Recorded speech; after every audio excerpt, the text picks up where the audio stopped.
Who are you putting forward as your green hero or villain? Hang on.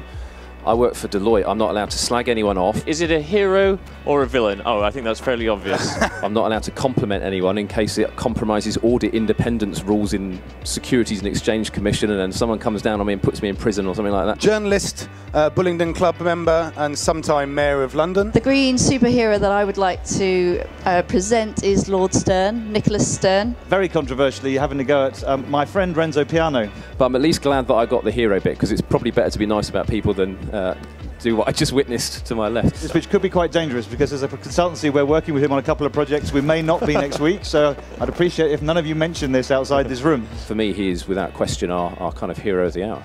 Why? Well, I suspect that most of you in the tent already know that his seminal review, published in 2006, The Economics of Climate Change, really completely changed the conversation in this country and beyond about climate change.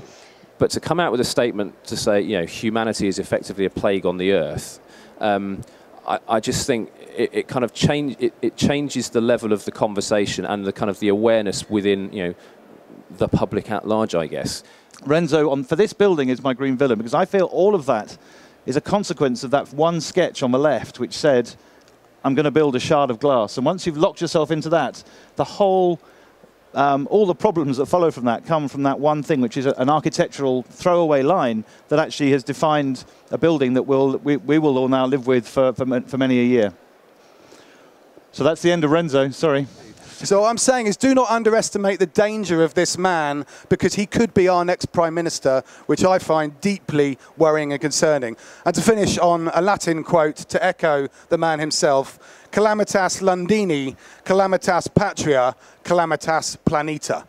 You know, if anyone can put their hand up and name me one thing that Boris has initiated during his tenure as mayor, which is visionary, then, you know, I will happily eat this piece of paper. Does anyone want to have a go at that? Because I'd love to see Ed eat that bit of paper.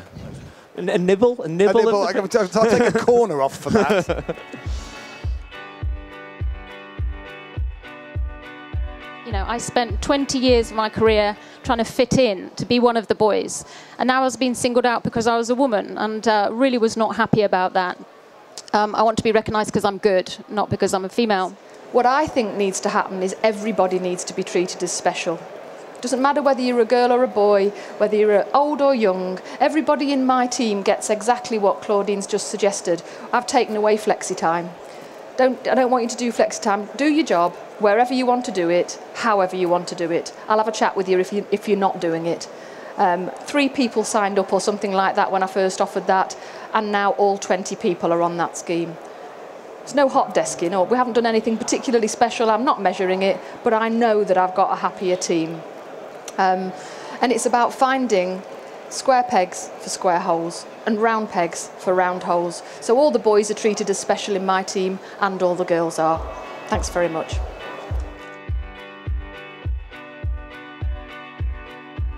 So it's going to need an awful lot to get us where we need to be, and the Green Deal is only one small step on that journey.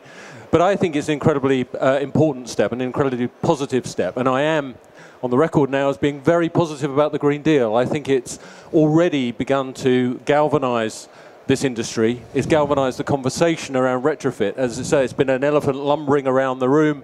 We haven't known how to get hold of it. Now the industry is talking about the Green Deal.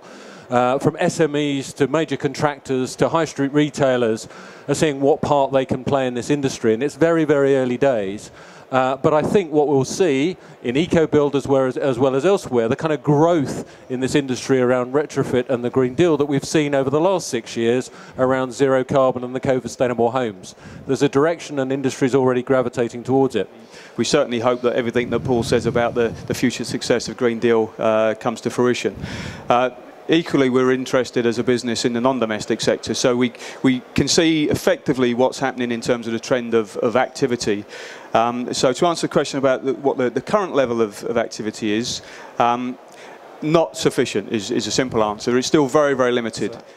Difficult, long way to go, but you've got enough confidence in the fact that there's a market coming here to create a business directly towards it. We've actually taken that step. So we've taken the decision that the market will emerge and it will evolve, and so we've already established that business to respond to that. Great. I guess the good news is that these kind of, even 10 years ago, these kind of conversations were going on in small special interest groups, and now they're going on 60,000 strong. I mean, it is happening. We are really interested in people trying to make a living 10 to 15 years down, and how that is being obstructed by stuff, what the opportunities are. So the good news is that. But engage, please. www.greenconstructionboard.org. Go and have a look.